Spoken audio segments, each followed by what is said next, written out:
Hello guys, welcome to our my new blogs. और आज है छठ का दूसरा दिन, जिसको कहते हैं खरना।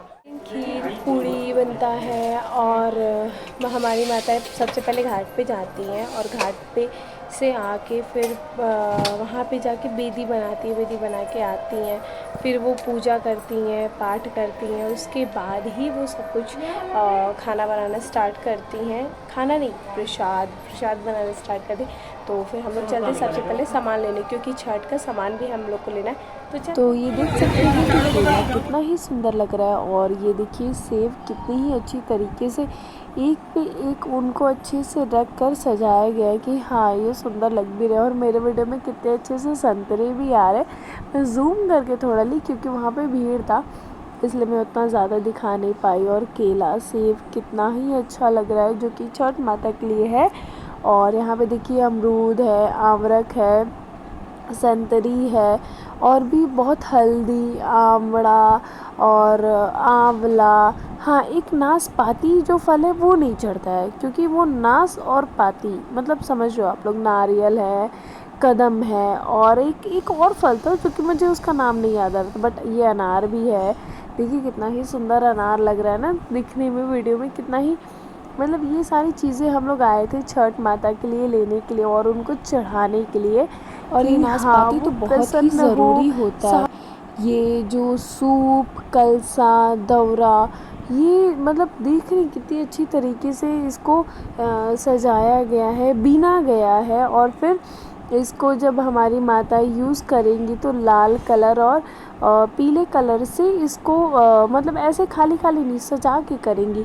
हमारे यहाँ देखिए इसको गागल कहते हैं, और गागल भी बहुत ही ज़रूरी होता है छठ माता की पूजा में। ये देखिए एक इसको कुछ कहते हैं बट मुझे याद नहीं आ रहा। हाँ, बट मुझे ये याद है कि जब पूजा हो जाता है तो अपने गेट के जो ऊपर है ना, इसे लगाया जाता है। और भी सारी चीज़ें जैसे करधन और माला, ये सारी चीज़ें चेंज की जाती है व्रत में। और नारियल देख रहे हैं, नारियल भी बहुत इम्पॉर्टेंट होता है, ये सारी चीज़ें।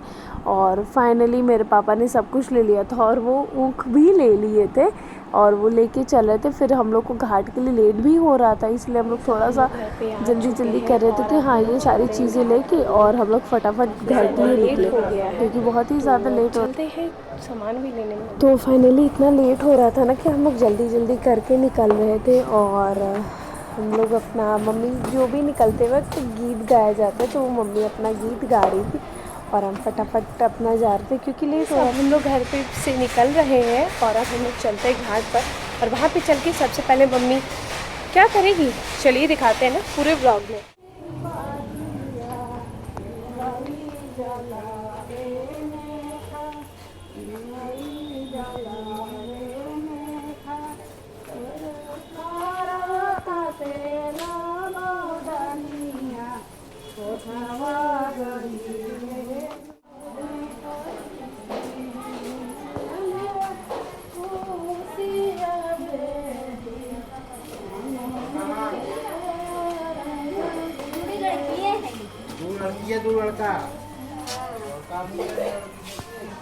फाइनली गाइस हम लोग घाट पे आ चुके हैं, और अब मैं आपको दिखाऊंगी कि घाट पर कितनी ज़्यादा भीड़ है और कितने लोग आए हैं। घाट ऐसे तो पूरी खाली रहती है, लेकिन जब अच्छे फेस्टिवल होते हैं ना, तो घाट से पूरे जो श्रद्धालु हैं उनसे भर जाते हैं। तो आइए मैं आपको पूरा चीज़ दिखाती हूँ, और इसके आगे मेरी मम्मी क्या करती है वो मैं दिखा सकते हैं। आज बस बेदी बनने के लिए आए हैं लोग, तो इतनी भीड़ है जो कि आपको दिख रहा होगा घाट पे। और जब सोचिए कल तो संध्या का ही टाइम है, कल फर्स्ट अर्घ है, तो कल कितनी ज़्यादा भीड़ होगी आपको मतलब सोच के आप लोग देखिए। चलिए जब तक आप लोग सोचते हैं तब तक मैं आपको वो सारी चीज़ें दिखाती हूँ कि मेरी मम्मी करती क्या है। तो फाइनली हम लोग घाट पे आ चुके थे, और मेरी मम्मी सबसे पहले गंगा माता के अंदर जाकर डुबकी लगा रही थी। उसके बाद ही जो भी पूजा करना होता है, क्योंकि सबसे पहले हमारे यहाँ स्नान किया जाता है, अपनी जो शरीर है उसको पवित्र किया जाता है नहाकर। तो अपना फिर मम्मी देख रहे हैं, मम्मी के सिर से ना बार बार पल्लू वो गिर जा रहा था, बट फिर भी। और मेरे पापा तो घाट धुल रहे थे, तभी मम्मी बेदी बनाएगी। उनसे कहा जा रहा था कि नहीं नहीं, नीचे वाला नहीं, ऊपर वाला धुलिए। वो नीचे वाला धुल रहे थे, कह रहे तो नीचे वाला बेस्ट है। बट मेरी मम्मी तो ऊपर वाले पे ही बनाई, कहीं कि ऊपर ज़्यादा अच्छा रहेगा, क्योंकि रात में क्या पता गंगा जी बढ़ी तो वो फिर से मेरी बेदी ख़राब हो जाएगी। तो इसी चीज़ को बेदी कहा जाता है। और फिर मम्मी बेदी को दिया लगा रही थी, पूजा पाठ, फूल और लुटकी कलसा उसको रख के और आराम से अपना पूजा कर रही थी। फिर पूजा करने के बाद मम्मी अपना ड्रेस चेंज कर लेती है। फिर हम लोग अपना चलते हैं घर के लिए, क्योंकि घर के लिए भी बहुत लेट हो रहा था।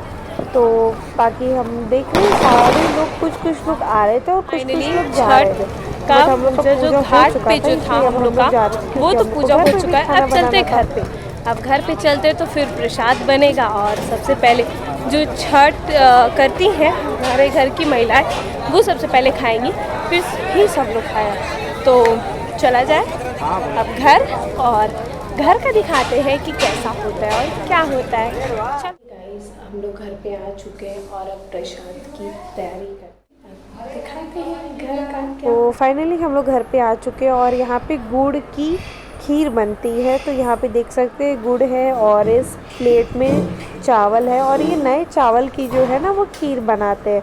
बाकी बाद में अपना दूध डाल लेते हैं जिसको खाना होता है। तो ये देख सकते हैं कि मम्मी बना ली थी और कितना ही सुंदर लग रहा था ना। गुड़ का खीर भी ना बहुत ही अच्छा लगता है प्रसाद के स्वरूप में। एक कहते हैं ना कि अगर कोई भी खाना बना रहे हैं और वो प्रसाद का नाम हो जाए ना, तो उसका स्वाद ही अलग हो जाता है। और मम्मी को पसीना भी हो रहा था, तो फटाफट मम्मी पूड़ी भी छान ली थी, क्योंकि लेट भी होता है। तो हमारे यहाँ ये कहा जाता है ना कि जब तक अंजोरी रात रहती है तभी तक ही, मतलब जो भी हमारी माताएं वो खाती हैं, उसके बाद अगर वो चली जाती है तो नहीं खाती है, क्योंकि उनका समय ख़त्म हो जाता है। तो वही मम्मी थोड़ा लेट हो गया था हम लोग, इसलिए जल्दी कर रही थी। बाकी हम लोग भी हेल्प करा रहे थे मम्मी के साथ। तो मम्मी का पूड़ी, जो भी ये सारी जो भी खाना बनता है ना, वो देसी घी में बनता है, जो कि बनाना चाहिए। ऐसा रिफाइंड में नहीं खाते हैं, देसी घी में खाते हैं जिसके यहाँ। तो फिर अब हम लोग चलते हैं नेक्स्ट ब्लॉग में और मतलब दिखाते हैं। फिर फाइनली मम्मी का पूड़ी उड़ी सब कुछ ठंडा हो गया था, तो मम्मी पूड़ी चढ़ा रही थी छठ माता को। सबसे पहले चढ़ाकर फिर ही खाते हैं। तो मम्मी 6 जगह पूड़ी रखी, फिर पूड़ी के ऊपर 6 जगह खीर रखी, और ये सारी चीज़ें केले के पत्ते के ऊपर रखाया जाता है। फिर 6 जगह सिंदूर से टिकी, क्योंकि छठ माता है ना, तो छठ माता का मतलब है 6 जगह। तो इसीलिए देखिए मम्मी 6 जगह सिंदूर लगा रही है। अभी 4 लगाई है, फिर 5वीं लगाई, मतलब ऐसे कर करके एक सिंदूर को 2 बार मम्मी टीक रही थी, क्योंकि ऐसे टीकना चाहिए। तो और टीकने के बाद फिर मम्मी अपना धूप दिया लगाएगी। तो थोड़ा सा ये करते हुए टीक रही थी, और फिर अपनी खुद को भी लगा रही थी, क्योंकि खुद को भी लगाना चाहिए। तो फिर उसके बाद मम्मी अगरबत्ती जलाती है, अगरबत्ती जलाकर पूजा करती है घर पर।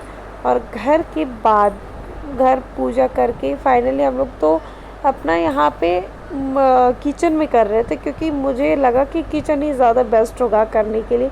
किचन से साफ़ अच्छी जगह और कहीं भी नहीं हो सकती है। तो वही मम्मी अब अगरबत्ती स्टैंड में लगा रही है, और फिर यहाँ पे अग्नि देवता को चढ़ाया जाता है, क्योंकि छठ माता के चढ़ाने के बाद अग्नि देवता को भी अन्न चढ़ाया जाता है। तो वही मम्मी उनको अन्न चढ़ा रही है, और फिर उसके बाद पहले छठ माता को अचवनी देगी मम्मी, उसके बाद अग्नि देवता को अचवनी देकर फिर ही मतलब होता है कि कोई भी पूजा करते हैं ना, तो पूजा करने के बाद अचवनी देनी चाहिए, क्योंकि अचवनी बहुत ज़रूरी होती है। मतलब अचवनी देने से ये होता है ना कि हाँ, पूजा हमारा समाप्त हुआ, और जो भी आपकी पुण्य हो, पाठ हो, वो आपको मिलती है। अगर आप नहीं देते हैं ना धरती माता को, तो या इंद्र देव को, तो वो चुरा लेते हैं आपकी जो भी विशेष होती है, जो भी मान्यता होती है, तो वो आपकी चुरा लेते। तो वही मम्मी अब देखिए कि सब छठ माता को देख के फिर अग्नि देवता को भी 3 बार अर्घ देती है। अर्घ देने के बाद, अचवनी देने के बाद, फिर अपना प्रणाम करके फिर मम्मी अभी देखिएगा प्रणाम करने के लिए झुकेगी। बाकी मुझे जो भी ऐसा समझ में आ रहा था मैं वो सारी चीज़ें बना रही थी और आप लोग को दिखा रही थी। तो देखिए फाइनली मम्मी नीचे झुकी और फिर उसके बाद हम लोग मम्मी अपनी जो भी विशेज़ है मांग रही है, मतलब मम्मी लोग तो खुद के लिए मांगती ही नहीं है, बच्चों के लिए ही मांगती है। फिर फाइनली ये सब कुछ हो जाता है और मम्मी हाथ जोड़कर छठ माता से फिर अपना खाना स्टार्ट कर देती है। और फिर खाना स्टार्ट करके फिर हम लोग भी उनके बाद खाने का मतलब खाने के लिए बैठ जाते हैं, क्योंकि सबसे पहले तो लेडीज़ ही खाती है ना घर की। मतलब कि कल छठ के तीसरे दिन में। तो हम लोग मिलते हैं नेक्स्ट ब्लॉग में। Okay bye bye, waiting for my new blogs.